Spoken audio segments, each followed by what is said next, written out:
After ending the third day on 381 for 6, the Caribbean men were encouraged by their time at the crease heading into day 4. With Kavem Hodge already getting to a century, the Windies had renewed confidence. However, 5 runs in, Anderson Phillip went for 17. Shea Hope never added much to the scoreboard after he was dismissed by Jacob Duffy, walking back to the pavilion, only making 4 runs.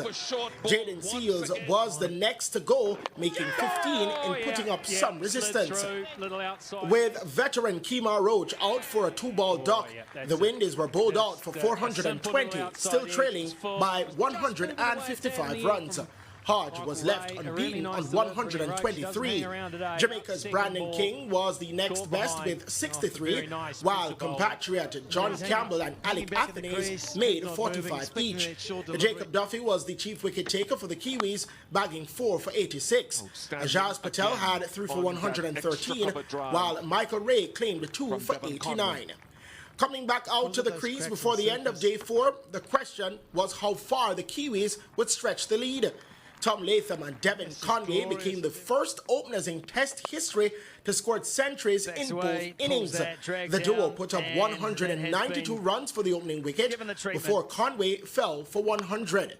42 runs later, Captain Latham went for 101 as the hosts once again declared at 305 for 2, a lead of 461.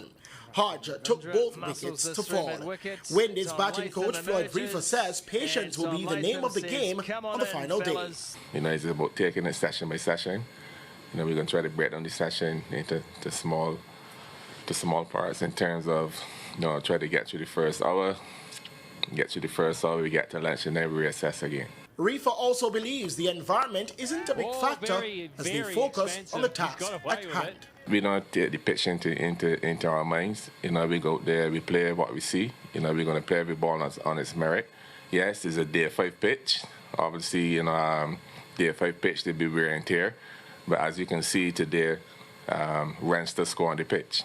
So we go into day 5 tomorrow. We go in there with a positive mindset, and we will show that intent to score. Former New Zealand captain Kane Williamson explained the reasoning behind their declaration at the point they did so. Yeah, and we knew sort of the position we wanted to get to before hopefully declaring, and we were able to do that. We wanted to be a little bit more fluent, but ones and twos really were almost a better option rather than trying to force it. There's quite a big wind.